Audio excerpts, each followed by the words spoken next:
할렐루야. 우리 주의 평안이 함께 하시기를 주의 이름으로 축복합니다. 요즘에 세계적으로 환율과 주가가 마치 롤러코스터를 타는 것처럼 출렁거리고 있습니다.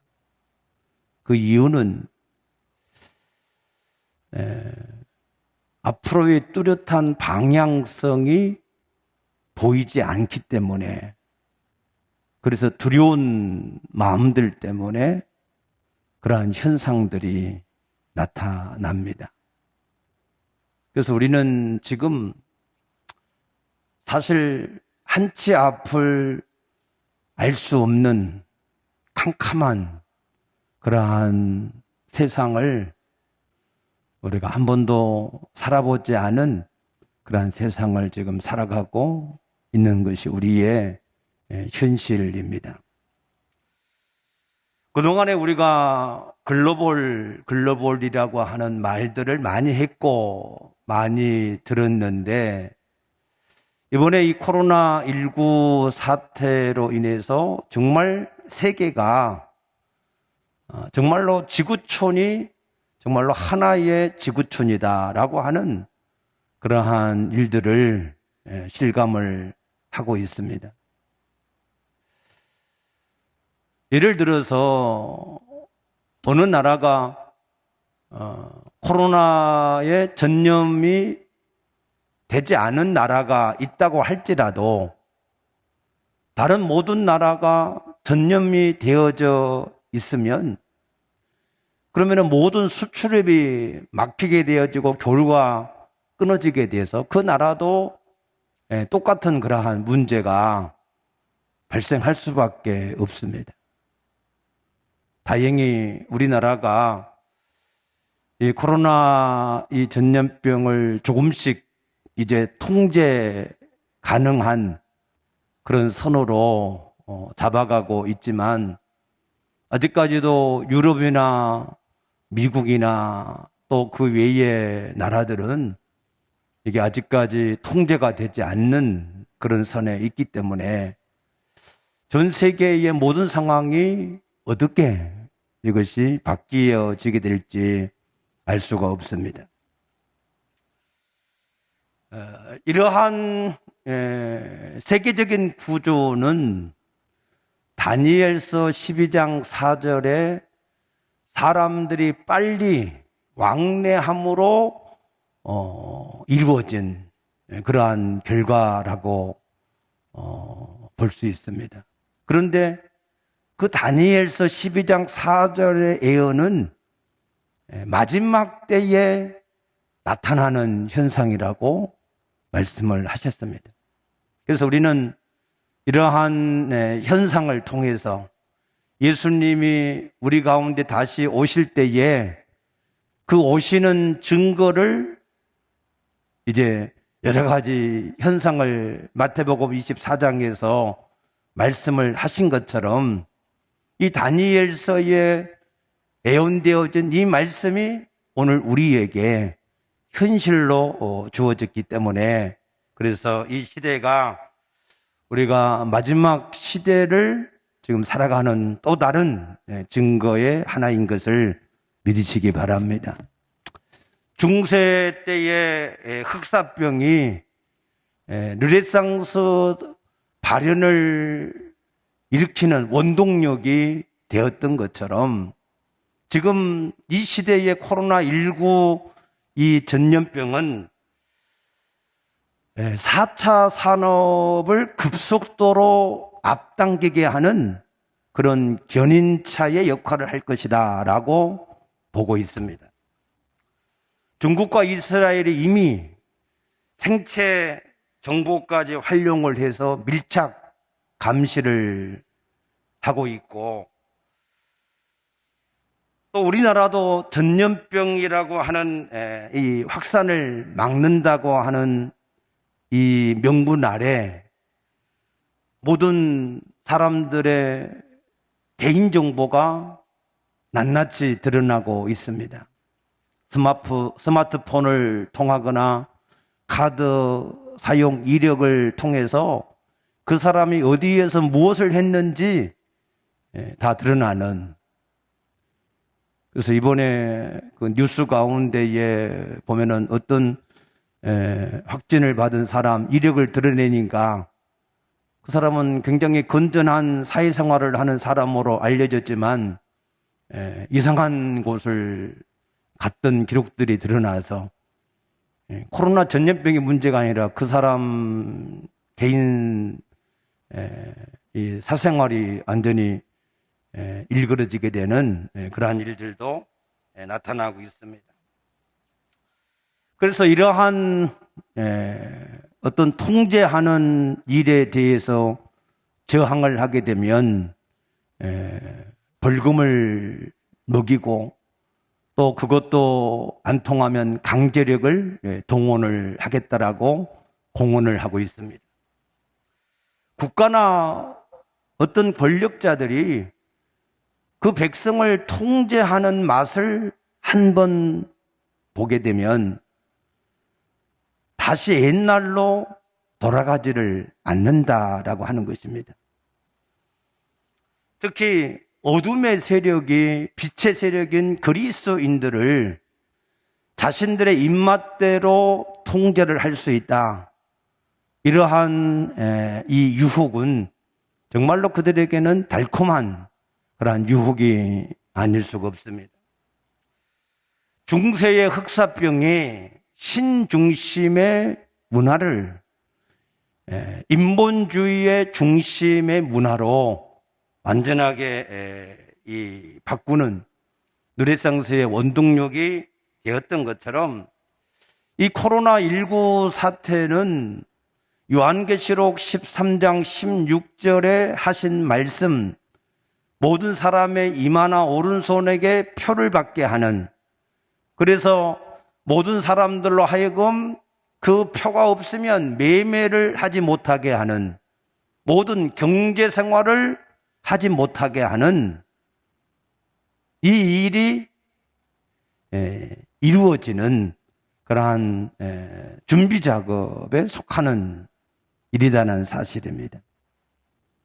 지금도 이 코로나 때문에 아직 무슨 오른손과 이마에 표를 받게 하는 것도 아니어도 경제적인 활동을 못하게 한다라고 하는 것 때문에, 그래서 우리가 믿음을 지키지 못하고 예배를 드리지 못하고 하나님 앞에 말씀대로 순종하지 않고 두려워서 사는 그런 사람들이 많은데, 만약 정말로 모든 경제적인 활동을 하지 못하게 한다면 과연 얼마나 많은 사람들이 믿음을 지키고 살 수 있을까 하는 그러한 생각을 하면 아찔한 생각이 듭니다.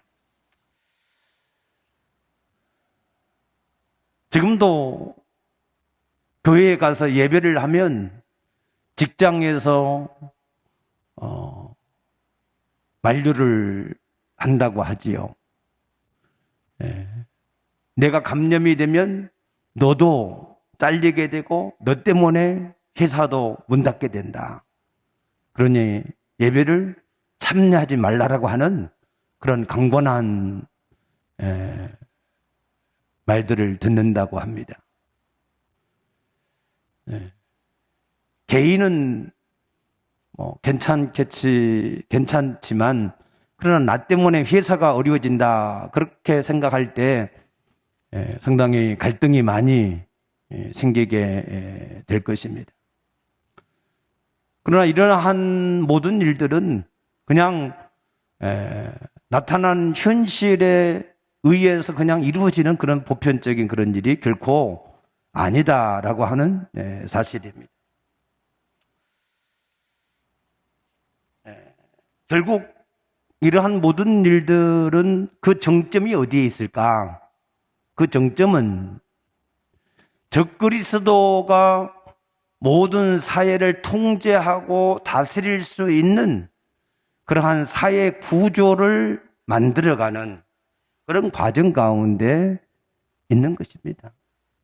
4차 산업의 핵심이 무엇입니까?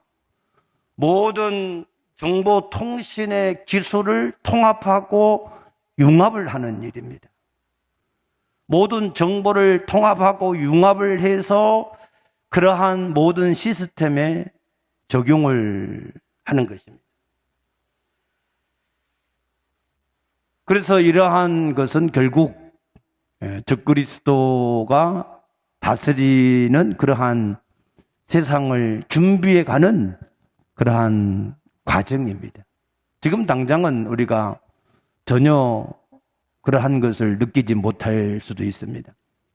그러나 TV 프로그램 가운데 동물의 왕국이라고 하는 그러한 프로그램에 보게 되면 사자가 먹이를 사냥해 갈 때 전혀 그 먹잇감이 눈치를 채지 못하게 포위망을 하나하나 아주 은밀하게 접근을 해 가는 것을 볼 수 있습니다. 그래서 그렇게 접근을 해 가서 자기의 사냥권 안에 들어왔다라고 하는 판단이 서면 그때는 우는 사자와 같이 갑자기 달려들어서 그 먹잇감을 취하는 것을 우리는 종종 볼 수가 있습니다. 이 또한 이러한 일들도 마찬가지로 사단이 적그리스도를 통하여서 모든 사람들을 지배하고 다스리게 하는 그러한 일들을 위한 과정으로 하나하나 그러한 것들이 나타나게 될 것입니다.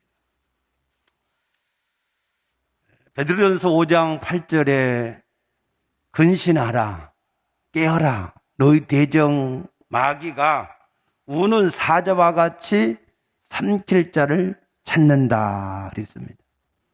그래서 이 시대에는 우리가 단순히 나타나는 세상의 전염병의 현상이 아니라 그 속에 숨어있는 영적인 그러한 일들이 우리에게 있음을 다시 한번 깨닫게 될 수 있게 되기를 축복합니다.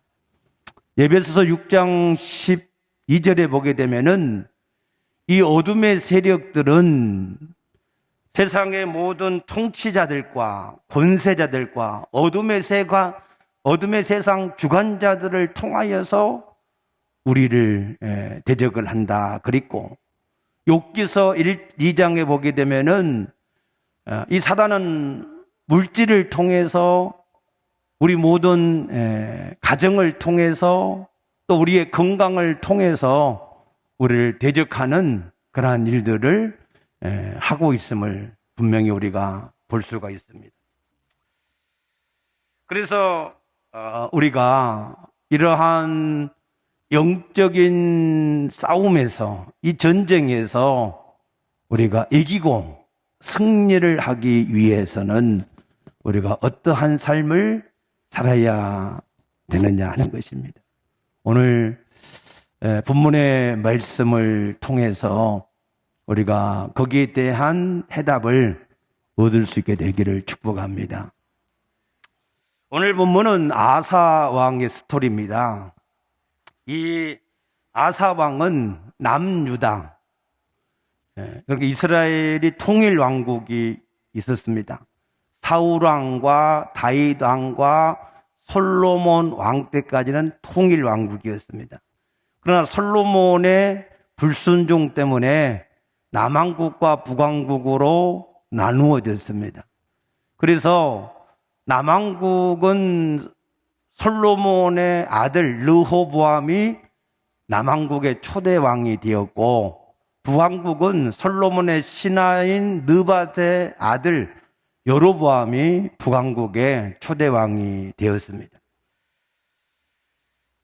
그래서 이 남왕국의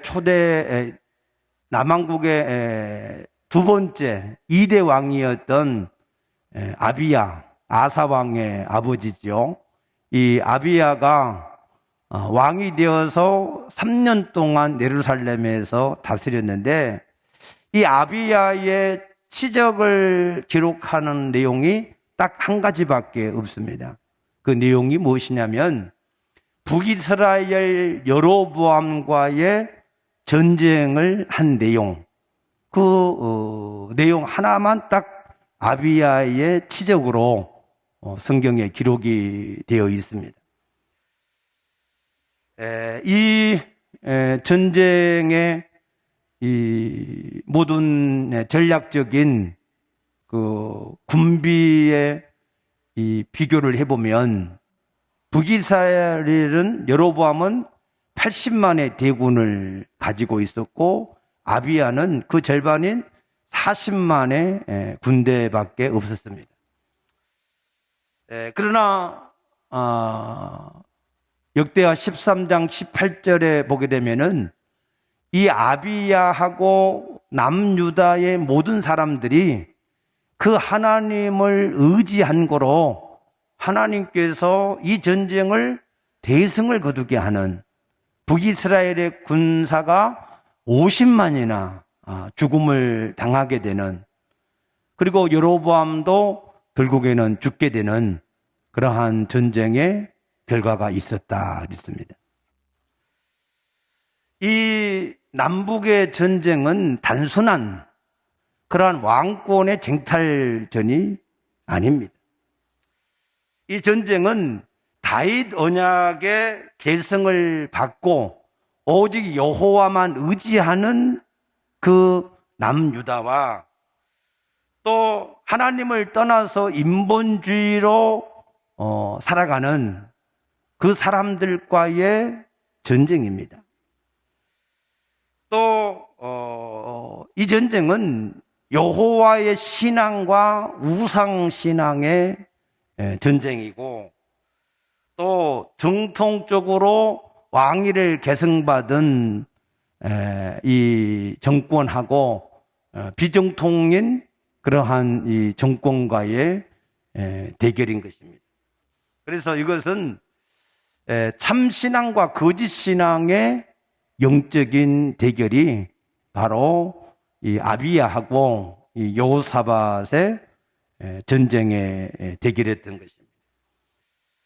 그러나 하나님은 그 하나님의 언약을 이어받고 그 하나님만 의지하는 그러한 아비야와 함께 하셔서 그 전쟁을 승리하게 하신 것을 믿으시기 바랍니다.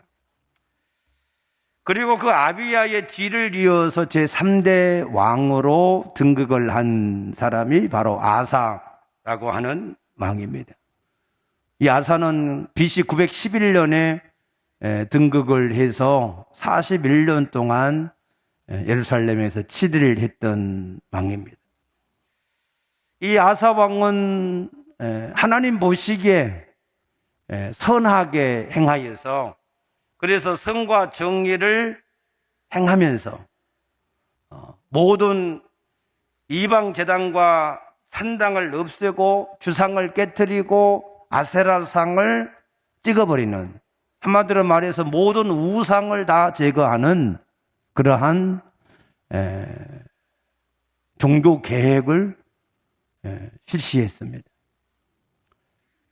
그럴 때 하나님은 그 아사의 초반기 10년 동안 하나님이 그 땅에 평안을 주셨고 물질의 풍성함을 주셨고, 그리고 그의 군사력이 58만에 이르게 되는, 아사 왕이 40만이었는데 바로 이어서 이 아비야가 그 아버지 아비야가 40만의 군사력이 있는데 이 아사는 벌써 18만이나 더해진 그러한 군사력을 보유하게 되었습니다. 그런데 그때 애굽 왕의 지휘관으로 구스 사람 세라라고 하는 사람이 100만의 대군과 300만의 병거를 이끌고 쳐들어왔습니다. 왜 아사 왕에게 이런 일이 생겼을까? 아사가 처음 개혁을 통해서 하나님이 10년 동안 평안을 주셨는데, 그래서 평안함과 물질의 풍성함과 군사력의 강대함을 얻게 하셨는데 왜 아사 왕에게 이런 일이 생겼을까 하는 것입니다. 그 일에 대해서 두 가지로 우리가 이해할 수 있는데, 첫 번째는 하나님께서 이 아사와 유다의 사람들의 신앙을 연단을 하기 위한 일 중에 하나일 것이다 라고 볼 수가 있는 것이고, 두 번째는 아니다. 이 역대기 기자의 모든 역사의 관점은 하나님과의 관계에 있습니다. 하나님과의 관계가 바르게 되어지면 하나님은 반드시 그 땅에 평안을 주시고 물질의 풍성함을 주시고 그들을 강성케 하시는 그런 하나님이셨고, 그 하나님과 관계가 잘못되어지면 그러면은 기근과 전쟁과 환난, 전염병 이런 것들이 창궐하게 되었던 것을 볼 수 있습니다. 그러니 단순히 아사에게 이 구스 사람 세라가 100만을 이끌고 쳐들어왔다 하는 것은 단순한 그러한 연단의 과정이 아니라 영적인 하나님과의 관계에 뭔가가 문제가 생겼다, 그런 뜻입니다. 어떤 문제가 생겼을까? 하나님이 이 아사에게 10년 동안의 평안함을 주셨을 때, 물질의 풍성함을 주셨을 때, 그들에게 강성함을 주셨을 때, 그들은 그런 생활에 젖어들게 되어져서 자연적으로 그 하나님을 떠나서 옛날에 가졌던 구습으로 돌아가는 그런 신앙이 되고 말았습니다. 그 증거로 역대상 15장 1절에서 7절 말씀 보게 되면 하나님의 영을 받은 5대의 아들 아샤라가 그들에게 책망하여서 말씀을 하십니다.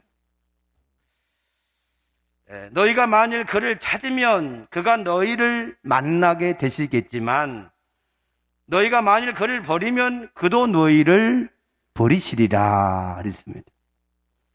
또 15장 7절에 보게 되면은 너희는 강하게 하나 너희 손이 약하지 않게 하라 너희 행위에는 상급이 있음이라 라고 그들에게 권면을 했습니다.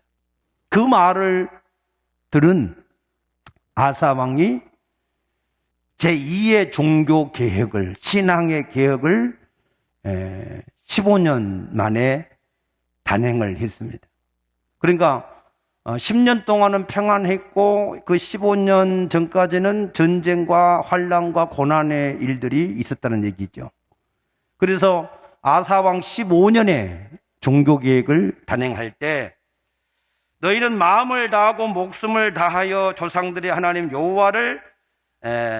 여호와만을 찾고 그 하나님만을 섬길 것을 언약하고 맹세를 해라 그랬어요. 만약에 이 언약의 맹세대로 지키지 않는 그러한 사람이 있으면 누구든지 불문하고 그 사람을 반드시 죽일 것이다 라고 하는 맹세를 그들이 같이 하게 되었습니다.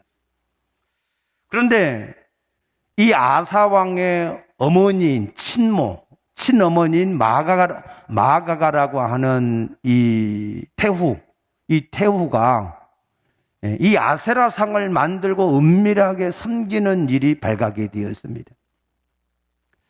왕의 친모입니다. 태후입니다. 그럼에도 불구하고 이 아사왕은 그 친모의 태후의 위를 폐하고 그 일을 우상을 다 제거하는 일을 했었다 그랬습니다. 그랬을 때 그 땅에는 20년 동안에 하나님이 주시는 평안함과 풍성함과 강건함이 넘치는 은혜를 그들이 누리고 살았습니다. 그리고 아사의 36년째 되는 해에 북이스라엘 바사라고 하는 사람이 또 이 아사를 치러 왔습니다. 왜 이 북이스라엘 바사가 이 아사를 치러 왔을까? 그 이유가 무엇이냐? 그것도 하나님과의 관계에서 그 뜻을 발견할 수 있습니다. 20년 동안 평안을 누렸던 이 아사와 남유다, 그들은 그 20년 동안의 태평 세월을 지내는 동안에 어느덧 신본주의 신앙을 잊어먹고 인본주의의 신앙으로 변질이 되어 가고 있습니다. 우리나라도 혹독한 많은 고난을 겪었습니다. 일제강점기로 인한 신앙의 자유를 우리가 빼앗았고 6.25를 통한 전쟁의 처참함을 우리가 겪었습니다. 그때 온 교회가 날마다 하나님 앞에 모여 기도하고 부르짖고 주의 복음을 전하는 일을 열심히 할 때 70년대 후반에서부터 2020년에 이르기까지 한 40년 동안 교회는 평안하고 물질은 풍성하고 모든 일들이 태평하고 넘쳐났습니다. 그런 일로 인해서 교회는 어느 사이엔가 신본주의의 신앙을 잊어버리고 그리고 인본주의의 신앙으로 점점 사람들의 신앙이 찌들어갔습니다. 하나님 나라에 대한 소망을 잊어버리고 이 세상에서 부귀와 영화를 누리고 사는 것에 목적을 두고 살아가게 되었습니다. 그러한 인본주의적인 그러한 신앙이 교회에 가득하게 될 때, 그리스도인들이 가득하게 될 때 우리는 또 다른 예배의 유업을 받는 그러한 일들을 우리가 겪어가고 있습니다. 이 아사의 20년 동안의 태평 세월이 결국에는 신본주의를 버리고 인본주의를 쫓아가는 그런 신앙으로 변질이 되는 일이 되어졌을 때 바사의 침략이 있었습니다. 그들의 신앙이 신본주의를 버리고 인본주의로 바뀌어졌다라고 하는, 변질됐다라고 하는 증거가 뭐냐? 이 바하사가 침략을 했을 때의 아사 왕이 전에와 같이 그 하나님만 의지하고 큰 자와 작은 자 사이에는 오직 여호와만이 도울 수 있는 자가 여호와밖에 없다라고 그 하나님을 의지하고 나가 싸우지 않고 저 아람 사람 베나다드에게 도움을 요청했습니다. 자기의 여호와의 전의 모든 곳간의 은금을 가지고 왕궁의 모든 은금을 싸가지고 이 벤하닷에게 갖다 바쳤습니다. 신본주의를 버리고 인본주의로 살면 더 잘 살아질 것 같은데 그렇지 않습니다. 항상 우리가 기억하고 살아야 됩니다. 하나님과 우리의 관계가 어떠하느냐에 따라서 우리에게 하나님의 은혜와 복이 넘칠 수도 있고, 그렇지 않으면 저주와 재앙이 우리의 삶에 넘치게도 된다라고 하는 사실을 깨닫게 될 수 있게 되기를 축복합니다. 그래서 그때에 하난이라고 하는 선지자가 또 왕에게 나가서 하나님 말씀을 전했습니다. 어찌하여 왕이 하나님을 의지해서 나가지 않고 아람 나라를 의지를 하였습니까? 전에 구스 사람이 100만 대군을 이끌고 와서 전쟁을 걸 때에 그 사람의 군대가 크고 강하지 않았습니까? 그럼에도 불구하고 왕이 하나님만을 의지하고 나갈 때에 대승을 거두게 하신 것을 왜 알지를 못합니까? 하면서 책망을 하니 이 아사 왕이 그 하나님의 말씀을 듣지 않고 오히려 하나니를 옥에 가둬 버렸습니다. 그리고 백성들을 학대하는 이런 이 죄악을 더했습니다. 그리고 나서 3년 뒤에 그의 발이 병이 들어서 2년 후에 죽을 때에 그가 하나님께 구하지 않고 의사들에게만 구하였으므로 죽었다라고 성경은 기록되어 있습니다. 우리 하나님만 의지할 때는 세상의 모든 대적들을, 모든 사람이나 물질이나 환경이나 어떠한 것이든지 간에 다 우리가 정복하고 다스리고 우리가 지배할 수 있는 그러한 사람이 되어질 수 있지만, 그러나 그 하나님만 의지하는 신본주의적인 신앙을 내어버리게 되면 결국 우리는 그 세상에 의해서 지배를 당할 수밖에 없다라고 하는 사실입니다. 오늘 여기 7절 말씀 보게 되면은 그때의 선견자 하나니가 유다 왕 아사에게 나와 이르되 왕이 아람 왕을 의지하고 왕의 하나님 여호와를 의지하지 아니하였으므로 아람 왕의 군대가 왕의 손에서 벗어났다 그랬습니다. 하나님은 이 아람 나라까지 이 아사 왕에게 붙이려고 하는 계획을 가지고 계셨습니다. 그 하나님만 의지하고 계속해서 나갔으면 아사가 이 아람 나라까지도 다스리는, 저 북이스라엘 바사까지도 다스리는 그러한 은혜를 베풀기를 원하셨습니다. 그러나 아사가 인본주의 신앙으로 찌들어질 때 오히려 그 바사에게 조공을 바치고 도움을 요청할 때 그 바하사의 침략을 계속해서 받게 되는 그러한 삶이 되고 말았다라고 하는 사실입니다.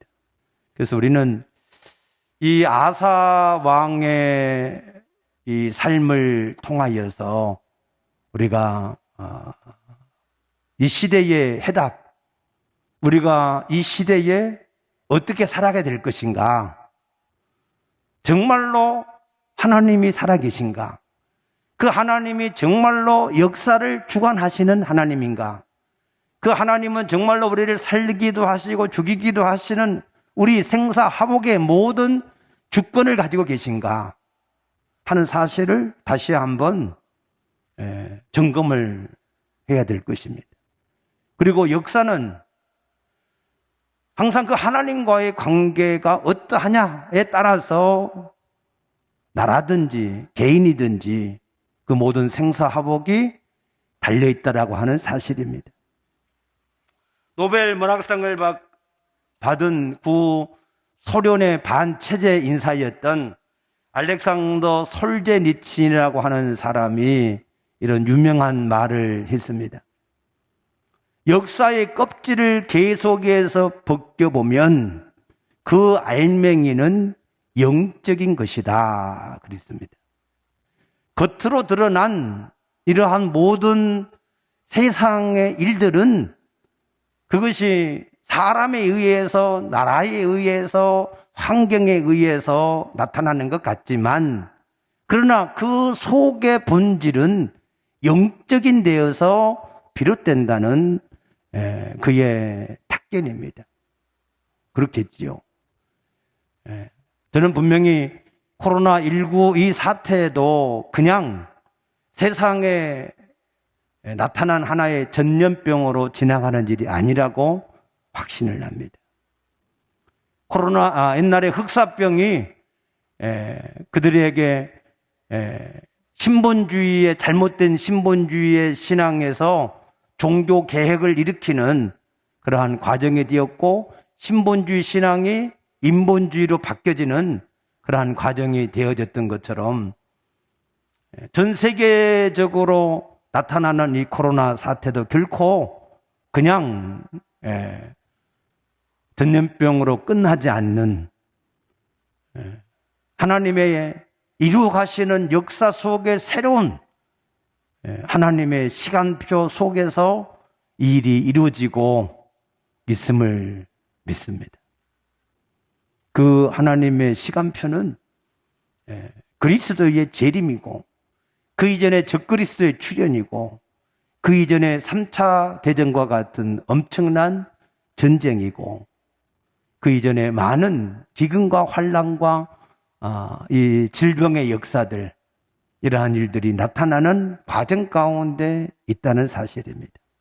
분명한 것은 이것을 통해서 4차 산업이 급속도로 발전이 되어질 것이라고 하는 사실입니다.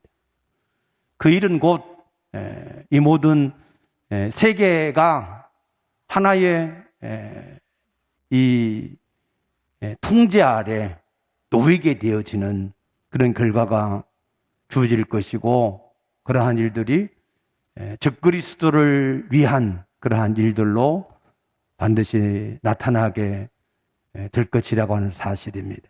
그래서 우리는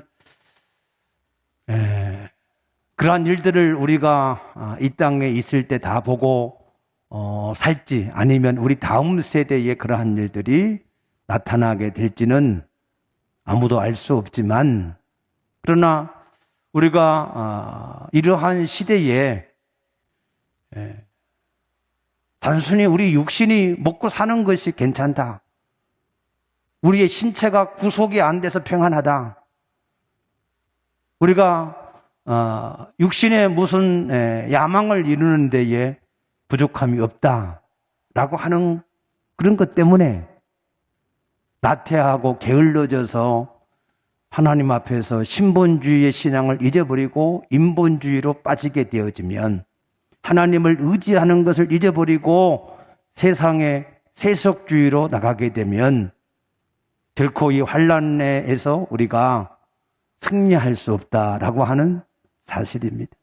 그래서 이러한 무화과 나무 잎이 연하여지면 여름이 가까워진 줄로 알라라고 하신 주님의 말씀처럼 우리는 정말로 이러한 마지막 때의 신앙을 우리가 근신하고 깨어있지 않으면 결코 세상에 오는 이 모든 일들을 우리가 감당할 수 없다.